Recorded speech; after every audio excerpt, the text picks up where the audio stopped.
Hey Cully, we have lived in a tent for over 12 years as nomads in the UK. This series is how not to be a nomad in 2026. Let's have a look, shall we?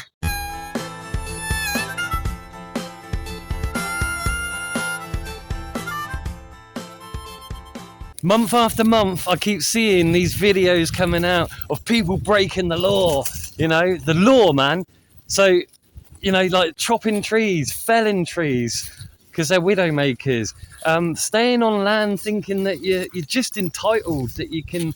Oh, it doesn't matter if it's a salt marsh. It doesn't matter if it's a farmer's field. I can stay here. I can do what I want. And it's against the law. You know, wild camping is typically against the law. And this is what I keep trying to say to people. Like, okay, yes, people say Dartmoor. You're allowed to camp on Dartmoor. Are you?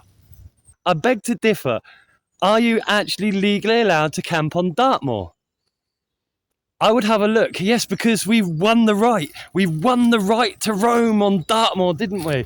If you look at the Crow Act, yeah, you've got the right to roam, you've got the right to camp, but you don't.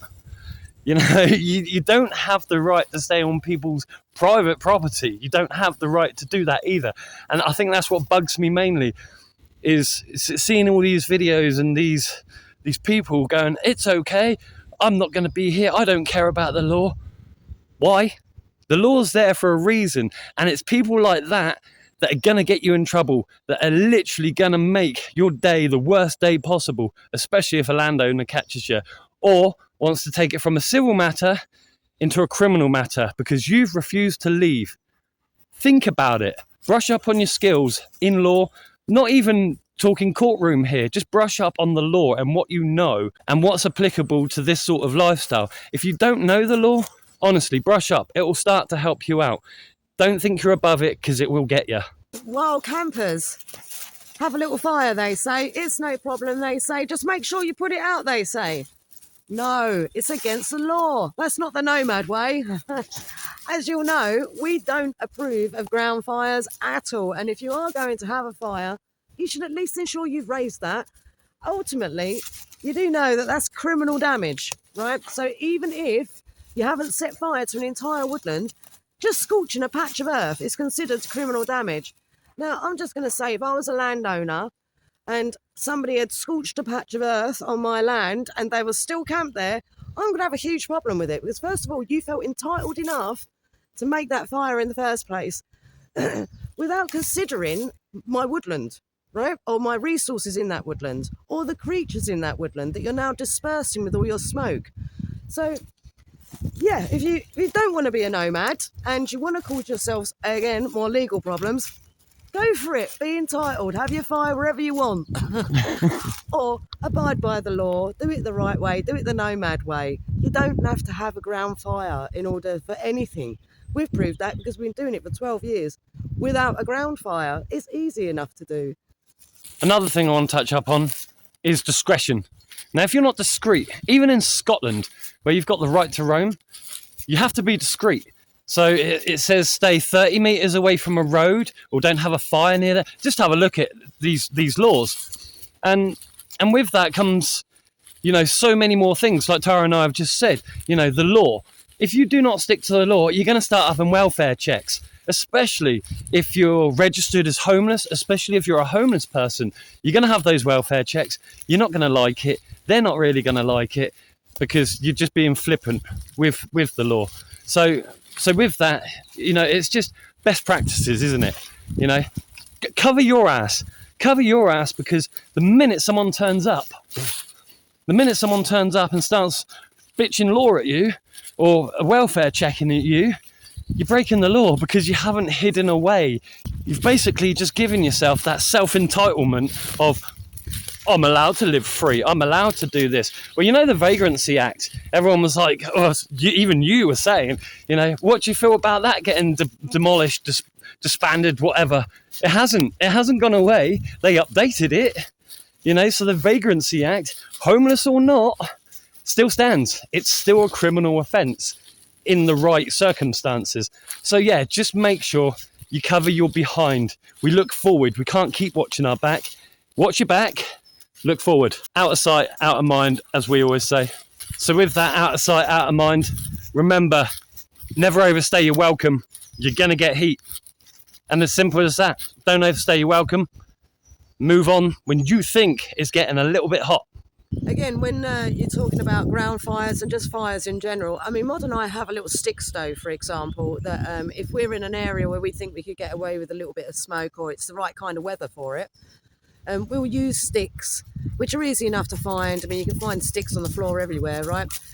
However, for those that are insistent on their ground fires, we have noticed that quite a large number of people just taking it upon themselves to deal with dead wood and dead standing. Now, just again, remember, this isn't your woodland that you're in, you are wild camping in it, so this could be considered criminal damage if you were busted. But I just want to point out something which is really quite obvious that should be best practice, right? That everyone should really know. Now, this tree is on its way out. It's on its way out. It's not got long left, but I'm not going to attack this tree at all because, first of all, it's not going anywhere when I push it, right? But it has a neighbour. Now, this neighbour here, all right, it's sodden, but on a drier day, you might be a bit more lucky. But the thing is it's not going to take much to push that for it to come down, right? Now, I'm not going to give it all that lot because, first of all, it's not our woodland. And second of all, it's not required right now. So that could just stand there and dry off and do its thing until one day maybe it's needed or required, or maybe the landowner himself will take care of it, who knows. But the point is, when you're just taking it upon yourself and your little self-entitled world to go and do things like that, that's not a good way to be a nomad. That's bad practice. And I would even say it's bad practice for wild campers, or just in a general. Try and take the things that are already dangling in the trees, you know. I mean, if you don't want to take off the floor because the floor's wet, you can get lots of broken branches that are just hanging in trees or whatever. Just knock those out and take those. It's the same sort of thing. You've still got dry wood. But ultimately, again, we are not going to promote the idea of any ground fires unless you have woodland, unless you have a woodland that you have permission in, or you're on a campsite or a situation where you've been given permission to have a fire and you have a fire pit that's designated for such. Much like Tara was saying, I've seen a few videos that people are trying to get widow makers and things like that too. Problem is, with this branch, the way I find out if it's a widow maker without sawing at it, without axing at it, or trying to really snap at it and doing some real damage just to make it safe for someone else, I do this.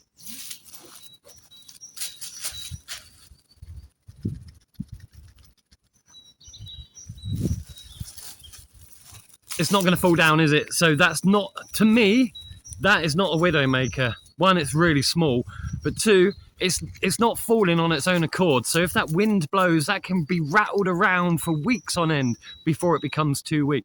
Good practice, give it a wiggle. If it ain't falling and you're a little bit dubious about it, just stay away from it. You know, just stay away. Otherwise, it's still good, it's still springy. Leave it alone. So if you don't want to be a nomad, do remember that when you go shopping and you're getting your bits and your supplies, make sure that you pack everything still within all of its same packaging that you bought it in, so that you can take all of that packaging into the woodland with you, because that's going to be a really nice way to, when you're camping down, to get out, right? I mean, what you take in, you've got to take out. Now, personally, I don't see why people have an excuse for leaving rubbish anywhere, because it's far lighter when you're going out than it was when you took it in, because when you took it in, it had supplies within the packaging. The packaging's now empty. Why wouldn't you take it with you? It's weighing a lot less, right? But ultimately, if you do want to be a nomad in 2026, best practice is buy your supplies, and whatever packaging you can get rid of at that shop, get rid of it. It doesn't make any sense to take that to your camp with you. Let's face it, nowadays, in today's day and age, packaging is so excessive, you don't need half of that stuff. I mean, you get things in a plastic tray with a bit of cardboard slid over the top. Get rid of the cardboard. You make sure your plastic tray, I mean, sometimes we'll even get rid of that and empty it into a food bag. Tie the food bag up, stick it in the bag. Job's a good one. But up to you. I mean, the whole idea really is what it's coming down to is rubbish. Don't leave your rubbish in a woodland. It's an ecological disaster, and you're making that environment not terrible for people that are visiting, but also for the critters that are living there. What critters want to be? I mean, we've seen some weird things. Right? The worst one is the can. You don't get them anymore, thank goodness. But when back in the day, when you used to get the little, what are they called? The can dividers. I'll put whatever it is up on the screen. But those things, you'd find animals with them trapped around them. I mean, how many times have you seen ducks in lakes and things with them wrapped around their necks, you know? Loads, yeah. It's ridiculous. And it's so easily resolved. Why do it? See, this is another bugbear, actually, for the how not to be a nomad.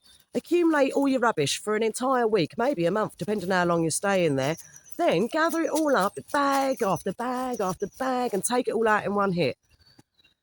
First of all, if you get busted and you've got all that rubbish around you, I mean, I've always been of the mindset of if anyone's going to walk into my camp, they're going to find it tip-top. Can I ask you, how long did that take for your tiny little brain, your little rich bitch brain, to figure that out? I'm from a council estate. I'm not a rich bitch. But literally within the first time I'd hit the woodlands, that's how I operated. I always made sure that I took my rubbish out daily. Fair enough. Because for me, I didn't want it accumulating and then ending up with bags and bags of rubbish that I've got to take out along with all my kit when I move on. So I literally would walk away from my camp, go and find the nearest bin and put my rubbish in it each day. It's not a difficult thing to do. I mean, it's really not a difficult thing to do, is it? It doesn't take 5 minutes to be able to package something up and pop it into a bin. And here we are, funnily enough, talking of rubbish. What would you know?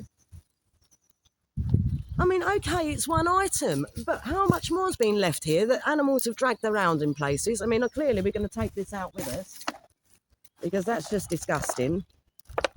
I mean, what's the point? Is that really difficult to pick up and take out anywhere? There's no liquid in it anymore. What's the hold up? Did they keep the lid? Maybe. I mean, maybe that's somewhere in all the leaflet, all right? I mean... It's mad, it's stupid, it's disgusting. I mean, would you really want people coming to your house and going, I'm going to unpack all my bag, I'm going to stay on your sofa in your sleeping bag. I've done it homeless, Tara's done it homeless. And then you leave all your shit behind. You just wouldn't do it, would you? Because your mates would be like, no, you ain't staying here again. You're a messy vagrant. Right? Yeah, right. So, yeah, it's good that you've always done things like that. And from day one, I mean, I was taught it growing up, but you... I've just thought, I just believe in tidy home, tidy mind. And I'm not living in bricks and mortar, but wherever I'm putting my tent is my home and I need to treat it with respect. That's how I live.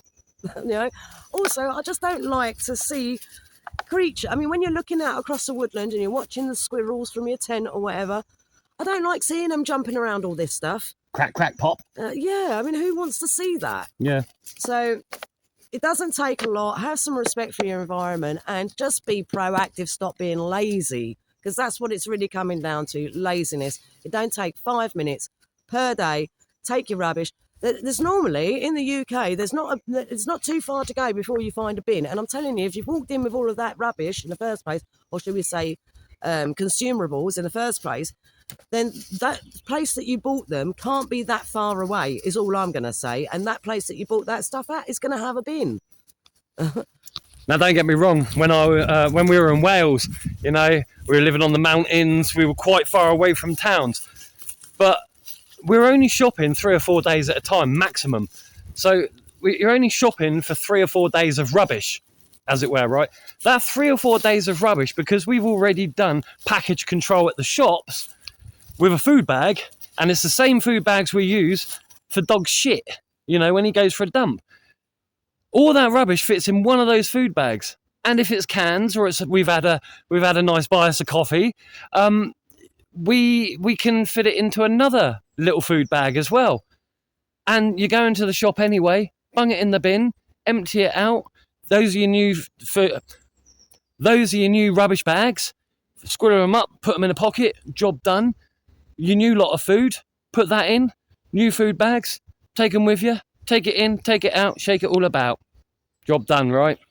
So what are we taking away from today? Because this is a 3-part series, and today we're focusing mainly around the law. So if you don't want to be a nomad in 2026, go ahead, be self-entitled.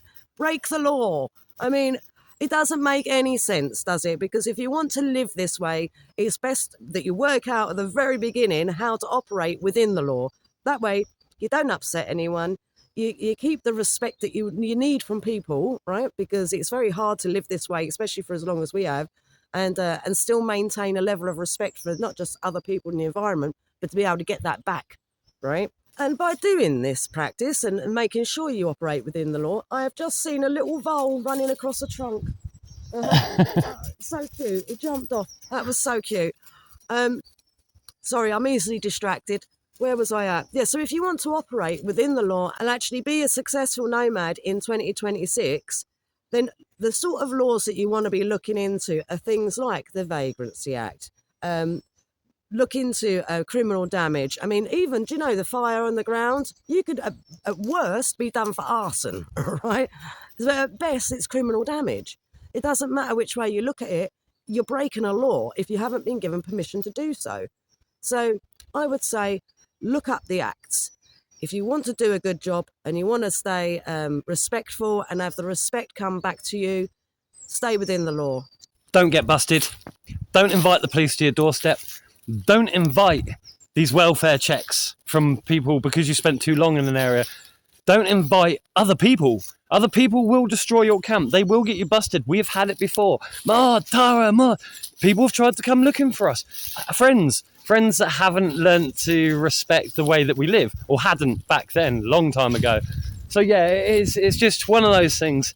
And I think if you could take anything from today, like Tara says, brush up on your law skills, brush up on those acts, and ultimately have fun. But yeah, if you don't want to be a nomad, don't have fun, or go and have fun and be a complete arsehole, right?